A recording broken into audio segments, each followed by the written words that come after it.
नमस्कार मंडळी, पुन्हा एकदा स्वागत आहे आपलं NLB न्यूज चॅनलमध्ये. मी सईद इलियास. मंडळी, बरेचसे लोक मला विचारतात की सर, आम्ही जेव्हा तहसील कार्यालयात काही कागदपत्रे सबमिट करण्यासाठी जातो आणि संबंधित अधिकाऱ्याला विचारतो आमचे काम कधी होईल, तर त्याचं उत्तर असते काम किती दिवसात होईल हे सांगता येत नाही. त्याचप्रमाणे सरकारी कागद लवकर हलत नाही, त्यावर काहीतरी वजन ठेवावं लागते असे देखील सांगितले जाते. म्हणजेच त्यांना पैशाची देखील मागणी केली जाते.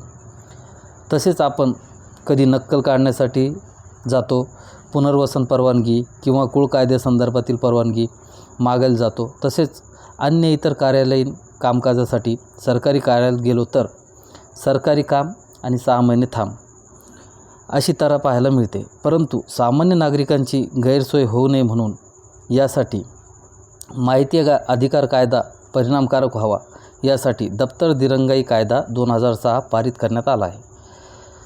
त्या कायद्यात कलम 8 उपकलम 1 मध्ये असे नमूद आहे की कार्यालय किंवा विभाग या अधिनियमांच्या प्रारंभाच्या तारखेपासून 6 महिन्याच्या आत नागरिकांची सनद तयार करून प्रसिद्ध करावी.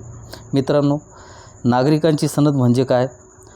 त्या संबंधित कार्यालयाने कोणत्या सुविधा आणि सेवा दिलेल्या आहेत, त्याचबरोबर ती सुविधा किंवा सेवा सामान्य जनतेला पुरवण्यासाठी किती कालमर्यादा आहे हे देखील त्यावर नमूद असते.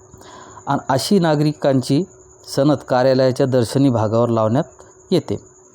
कलम 8 उपकलम 2 मध्ये असे प्रावधान आहे की जे अधिकारी आपल्या कर्तव्यामध्ये कसूर करतील त्यांच्यावर कारवाई केली जाईल.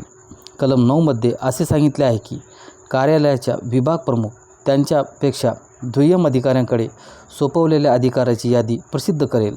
अधिकाराचे स्तर निश्चित करून हे सर्व काम 1 वर्षाच्या आत म्हणजेच 1 एप्रिलपर्यंत करणे बंधनकारक आहे. मंडळी, कलम 10 पोटकलम 1 अंतर्गत प्रत्येक टेबलाला मुदत दिलेली आहे. एखादा अर्ज आला तर त्या टेबलवर तात्काळ म्हणजेच 1 दिवसात किंवा 2 दिवसाच्या आत निर्णय द्यावा लागेल.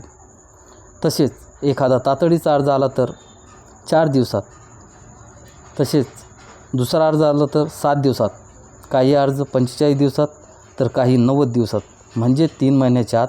हा जर कालावधी उलटून गेला तर तुम्ही दप्तर दिरंगाई कायद्याअंतर्गत वरिष्ठ अधिकाऱ्याकडे यांची तक्रार करू शकतात आणि त्यांच्यावरती दप्तर दिरंगाई कायदा नमुन्यामध्ये अर्ज लिहून त्यांच्यावर शिस्तभंगाची कारवाई, त्याला डिमोशन करण्याची पावर्स वरिष्ठ अधिकाऱ्यांकडे आहे. त्याला सेवेतून निलंबित करण्याची पावर्स वरिष्ठ अधिकाऱ्याकडे आहे. आणि जर का तुम्ही वरिष्ठ अधिकाऱ्याकडे तो अर्ज दिला आणि दप्तर दिरंगाई कायद्याअंतर्गत त्यानेसुद्धा कारवाई केली नाही तर त्याच्या वरिष्ठ अधिकाऱ्याकडे तुम्ही दप्तर दिरंगाई कायद्याअंतर्गत अर्ज द्या आणि संबंधित दोन्ही अधिकाऱ्यावर कारवाईची मागणी करा. अशा प्रकारे तुम्ही जर केले तरच तुमचा अर्ज निकाली लागेल.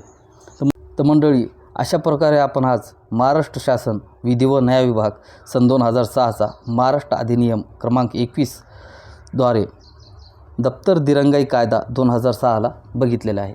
तर मंडळी, अशा प्रकारे आपण नवनवीन शासकीय योजनांची माहिती जाणण्यासाठी बघत राहा NLB न्यूज चॅनल.